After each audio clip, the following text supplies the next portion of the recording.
사건과 일화를 따라 걷는 중국사 산책 출발하겠습니다. 예로부터 사람들은 중매쟁이를 월화노인 또는 빙상인이라고 불러왔고 이 둘을 합쳐서 월화빙인이라고도 불렀습니다. 이번 편에서는 월화노인과 빙상인의 이야기 속으로 들어가 보겠습니다. 당나라 태종 때 위고라는 사람이 있었다. 그는 어려서 부모를 잃어 친척집을 전전하며 자랐으며 일찍 결혼을 하기 위해 스스로 여러 곳에 혼처를 찾았으나 한 번도 이루어지지 않았다. 그런 위고가 어느 날 지방을 가는 길에 날이 저물어 송성이라는 고을의 어느 여관에 묵었는데 마침 함께 묵은 사람이 그의 사정 이야기를 듣고 전임 청하사마 반방의 딸을 소개해 주겠다며 다음날 아침에 용흥사 앞에서 만나자고 했다. 다음날 위고는 반신반의하며 아직 어두컴컴한 이른 새벽에 용흥사로 갔다. 그런데 아직 지지 않은 달빛 아래 어떤 노인이 계단에 앉아서 책을 뒤적이고 있는 모습이 보였다. 위고가 노인에게 인사하고 나서 지금 읽고 계신 책이 무슨 책이며 누구시냐고 묻자 노인이 대답했다. 이것은 저승세상의 책인 명부라고 하는 것이고 나는 저승세상의 관리라네. 나는 사람의 일을 주관하는 관리이니까 당연히 인간 세상에 오는 것인데 자네가 너무 일찍 나왔군. 나는 천하 사람들의 혼인기록부를 주관하고 있다네. 위고는 기뻐하며 물었다. 저는 일찍 자식들을 얻고 싶어 10여 년을 결혼할 여자를 찾았으나 아직도 뜻을 이루지 못하고 있습니다. 오늘 청하사마 반방의 딸에게 구혼을 하려고 하는데 이루어질 것 같습니까? 노인이 대답했다. 인연이 아직 닿지 않았네. 자네의 아내는 이제 3살밖에 안 먹었으니 17살이 되어야 자네에게 시집을 오게 될 걸세. 위고는 크게 실망하며 물었다. 그런데 노인장이 메고 있는 보찜 안에는 무엇이 들어 있습니까? 부부가 될 사람들의 발을 묶는 붉은 실이 들어있다네. 내가 몰래 이것으로 일단 2사람의 발을 묶어 놓으면 원수의 집안에서 태어났어도 집안의 귀천이 달라도 한쪽이 세상 끝까지 도망을 가더라도 서로 다른 나라에 태어났어도 그 누구도 벗어날 수가 없지. 자네의 발도 내가 이미 그 애기의 발과 묶어 놓았으니 다른 사람을 아무리 찾아봐도 아무 소용이 없다네. 위고가 다시 물었다. 그럼 그 아이는 어디에 있습니까? 집안은 무슨 일을 하는 집입니까? 이 여관의 북쪽에 있는 채소 장수의 딸이라네. 나를 따라오게. 보여줄 테니. 노인은 위고에게 따라오라고 손짓하면서 여관의 북쪽에 있는 채소시장으로 갔다.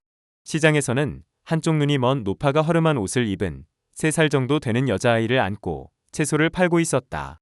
노인이 말했다. 이 아이가 자네 아내일세. 이 아기는 부귀영화를 누릴 운명이지만 이 아이가 자네의 배필이 되어야 자네가 현의 태수에 봉해지게 되어 있네. 그러니 죽이면 되겠는가? 위고의 마음을 읽었는지 이렇게 말을 마친 노인은 순식간에 자취를 감추어 버렸다. 여관으로 돌아온 위고는 그 아이를 죽이면 1만전을 주겠다고 하인에게 제의했다. 하인은 시장으로 가 아이를 칼로 찌르고 재빨리 도망쳤다. 그러나 하인은 아기의 미간을 찔렀을 뿐 죽이지는 못했다. 위고도 더는 어쩔 수 없었다. 14년 후 조정에서 위고를 상주지방의 참군에 임명했다.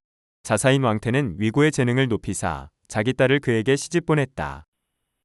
그 딸은 대략 16, 17세로 아주 아름다웠으므로 위고도 만족스러워했다. 그런데 그녀는 미간에 항상 꽃장식을 하고서 세수를 할 때도 이를 떼지 않았다. 위고가 아내에게 꽃장식을 한 까닭을 묻자 아내는 눈물을 흘리며 대답했다. 저는 자사의 친딸이 아니라 양녀입니다. 제 아버지는 송성의 현령이었는데 재임 중에 돌아가셨고 그 후 어머니와 오빠도 차례로 돌아가셔 할머니와 함께 송성 남쪽에서 살았습니다. 당시 저는 아기였는데 할머니가 저를 안고 시장에서 채소를 팔았습니다. 그런데 어느 날 어떤 미친 사람이 저를 찔렀는데 그 상처가 지금까지 미간에 남아있어 꽃장식을 붙인 것입니다. 그러다가 7, 8년 전에 저를 불쌍히 여기시어 양딸로 받아주신 자사를 따라 이곳으로 온 것입니다. 위고가 짚히는 게 있어 할머니가 혹시 한쪽 눈이 멀지 않았느냐고 물었다. 부인이 놀라 어떻게 알았느냐고 묻자 위고는 사실대로 지난 일을 말했다. 두 사람은 후에 아들 곤을 낳았고 위고는 안문태수가 되었으며 부인도 태원군태 부인에 봉해졌다. 이 이야기는 송나라 태종 때 정통 역사에 실리지 않은 기록과 소설류를 편집한 태평광기라는 책에 편집된 정운점 전설에 나오는 이야기입니다. 이어지는 이야기는 빙상인 이야기입니다. 이 이야기는 진서예술전에 실려 있습니다. 진나라에 별자리 보는 것과 꿈 해몽에 능한 색담이란 점쟁이가 있었다. 어느 날 효행으로 관리가 된 영호책이란 사람이 얼음 위에서 얼음 아래에 있는 사람과 이야기를 나눈 꿈을 꾸었다. 색담이 해몽을 해주었다. 얼음 위는 양이며 그 밑은 음이므로 이는 음양이 합하는 일입니다. 그리고 남자가 아내를 맞아들이려면 얼음이 풀리기 전에 해야 하므로 이 꿈은 혼인의 큰일을 가리키는 것입니다.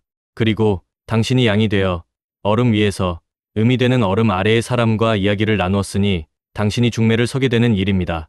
이 중매는 얼음이 풀릴 무렵 성사될 것입니다. 영호책이 난처해했다. 내 나이가 80이 넘은 늙은이인데 어찌 중매를 서겠습니까? 그러나 얼마 후에 태수 전표가 영호책에게 자기 아들과 마을 사람 장씨의 딸을 중매 서달라고 부탁을 했다. 영호책이 태수의 부탁을 뿌리칠 수 없어 중매에 나서 혼사는 봄이 한창인 때에 이루어졌다. 이상으로 중국의 중매쟁이 이야기, 월화노인과 빙상인의 이야기를 따라 걸어보았습니다. 이야기 마치겠습니다.